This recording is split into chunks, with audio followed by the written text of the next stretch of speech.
అందరికీ నమస్కారం అండి. ఈరోజు మనం తెలుసుకోపోయే కథ నష్టజాతకురాలు. నష్టజాతకురాలు కూడా తన జాతకాన్ని అదృష్టంగా ఎలా మార్చుకుందో ఈ కథలో మనం చూస్తాం. అనగనగనగా అందమైన గ్రామం సీతాపురం. అందులో రాజయ్య రాజమ్మ అనే దంపతులు నివసిస్తున్నారు. వారికి ఇద్దరు అమ్మాయిలు. పెద్దమ్మాయి వెన్నెల, చిన్నమ్మాయి సంధ్య. పెద్దమ్మాయి జాతక ప్రకారం పుట్టినప్పుడు బాగున్నా పెరిగే కొద్దీ నష్టాలు అని పూజారి గారు వారికి జాతకం చెప్తారు. వారికున్న చిన్న వ్యవసాయం చూసుకుంటూ జీవనాన్ని సాగిస్తుంటారు. ఒకరోజు రాజయ్య ఇంటి నుండి బయటకు వెళ్తుంటాడు.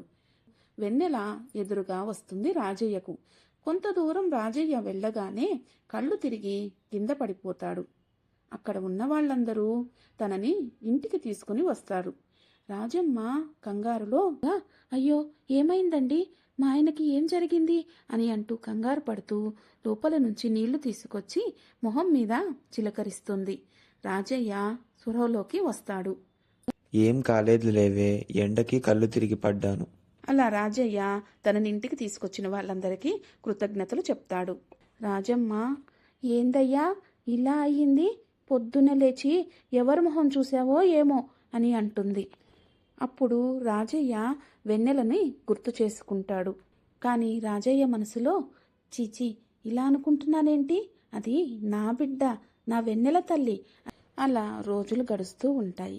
ఒకరోజు వెన్నెల పొలంలో ఆడుకుంటుండగా, నాన్నా చూడు ఈ చెట్టు ఎంత బాగుందో అని అంటుంది. కానీ ఆ రోజు రాత్రే పిడుగుపడి చెట్టు మొత్తం కాలిపోతుంది. పక్క రోజు అది చూసిన వెన్నెల చాలా ఏడుస్తుంది. ఇలా వెన్నెల ఏది మంచి జరగాలని పలికినా ఆ ప్రయత్నం చేసిన పని వృధాగా వ్యతిరేకంగా జరుగుతూ ఉంటుంది. ఇక అప్పట్నుంచి అందరూ వెన్నెల్ని నష్టజాతకురాలు అని పిలుస్తుంటారు. పాపం రాజయ్య రాజమ్మ వెన్నెలను తలుచుకొని చాలా బాధపడుతుంటారు. ఇలా సంవత్సరాలు గడిచిపోతాయి. ఒకరోజు రాత్రి తన డిగ్రీ మొదటి సంవత్సరం పరీక్షలో రిజల్ట్స్ కోసం ఎదురు చూస్తూ ఉంటుంది. చాలా కంగారుగా ఉంటుంది. అప్పుడు వెన్నెల సంధ్య దగ్గరికి వచ్చి, ఎందుకు సంధ్య కంగారు పడుతున్నావు నువ్వు అని అనగానే సంధ్య, అక్క వద్దు వద్దక్క, ఆపక్క ప్లీజ్, నువ్వేమీ అనకు, నీ నోటితో నా రిజల్ట్స్ను నేను చూసుకుంటానక్క, ప్లీజ్ ఏమీ అనకు అని అంటుంది. పాపం వెన్నెల చూడమ్మా అంటూ తల్లి దగ్గరికి వెళ్తుంది. పాపం తల్లికి ఏం చెప్పాలో తెలియక బాధపడుతుంది. సంధ్య పరీక్షా ఫలితాల్లో పాస్ అవుతుంది. అమ్మయ్యా అక్క, నువ్వు గాని పాస్ అని పలికి ఉంటే నేను తప్పక ఫెయిల్ అయ్యేదానిని. చూసావా, నీకు చాలా చాలా థ్యాంక్స్ అక్క, నువ్వేమీ మాట్లాడినందుకు. సంధ్య, అమ్మా నేను అలా మా ఫ్రెండ్స్ దగ్గరికి వెళ్ళి నేను పాస్ అయిన సంగతి అందరికీ చెప్పి వస్తానమ్మా అని అంటూ వెళ్తుంది. పాపం వెన్నెల జరిగినదంతా తలుచుకుని తన మీద తనే జాలుపడుతుంది. ఇలా 2 సంవత్సరాలు గడిచిపోతాయి. వెన్నెలకి పెళ్లి చెయ్యాలని మంచి సంబంధాల కోసం చూస్తుంటారు తల్లిదండ్రులు.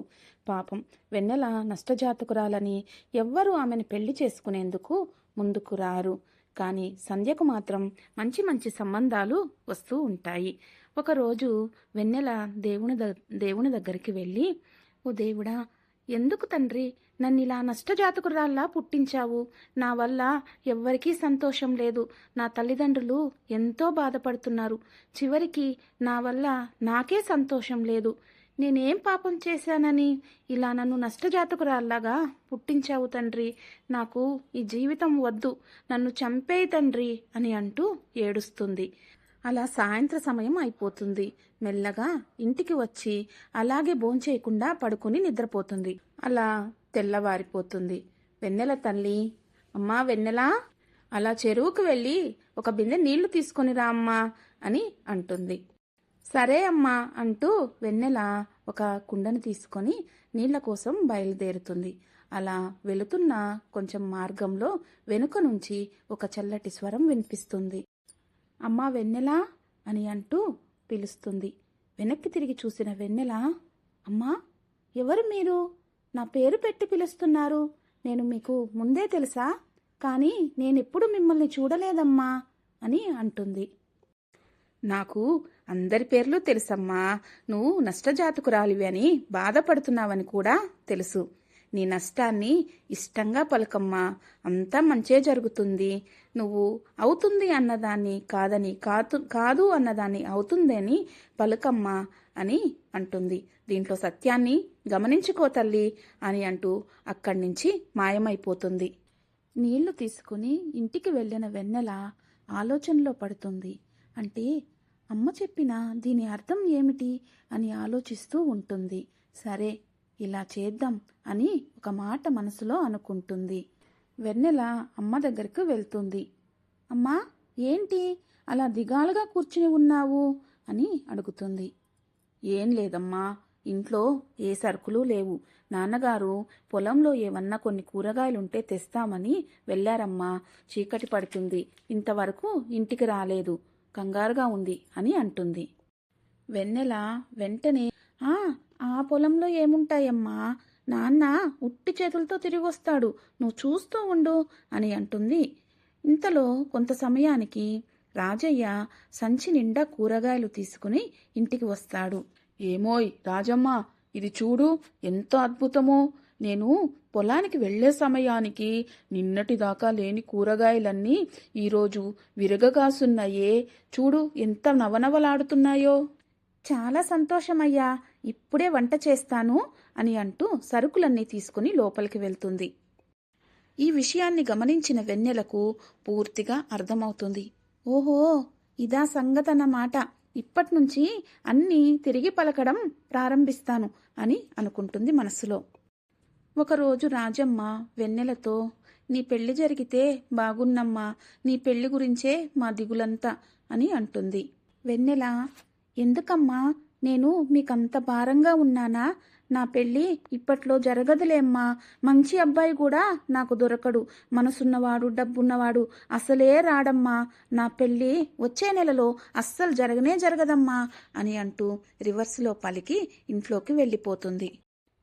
ఆ మాటలు విన్న రాజమ్మ కోపంతో, చీచి నీ మొహం మండ, ఎప్పుడు ఆ పాడు నోట్లోంచి ఎప్పుడు అపశకునాలే పలుకుతుంటావా? నోట్లోంచి ఒక్కటైనా మంచి మాట రాదా? అసలు మమ్మల్ని ఎందుకు ఇలా ఏడిపిస్తున్నావు అని అంటూ 4 చివాట్లు పెట్టి లోపలికి వెళ్ళిపోతుంది. ఇలా రోజులు గడుస్తూ ఉంటాయి. ఒకరోజు వెన్నెల గుడికి వెళ్తుంది. అక్కడ గుడికి పక్క ఊరి కరుణంగారి కొడుకైన అఖిల్ వస్తాడు. అఖిల్ వెన్నెలని చూస్తాడు. వెన్నెల తనకి చాలా బాగా నచ్చుతుంది. వెంటనే ఊరికి వెళ్ళి వాళ్ళ అమ్మా నాన్నతో జరిగిన విషయమంతా చెబుతాడు. అలా 2 రోజులకి వారందరూ పెళ్లి విషయం మాట్లాడడం కోసం రాజయ్య ఇంటికి వస్తారు. రాజయ్యతో, మీ అమ్మాయి వెన్నెల మా అబ్బాయికి చాలా బాగా నచ్చిందండి. మీరు ఈ పెళ్లికి ఒప్పుకుంటే మనము తొందరలోనే ముహూర్తాలు పెట్టుకుంటాము అని అంటారు. ఆ మాటలు విన్న రాజయ్య రాజమ్మకు నోట మాటలు రావు. ఇన్ని రోజులు తన కూతురు నష్టజాతకురాలని బాధపడుతున్న వారికి ఇంత గొప్ప సంబంధం రావటంతో తన కూతురు నిజంగా అదృష్టవంతురాలని, ఏ ఆడపిల్లకైనా పెళ్ళే అదృష్టమని నిజంగా అనుకుంటారు. అలా కొన్ని రోజులకి అఖిల్ వెన్నెల పెళ్ళి అంగరంగ వైభవంగా జరుగుతుంది. ఆ విషయం వెన్నెల అదృష్టాన్ని చూసి ఊరు వాడ ఆశ్చర్యపోతారు.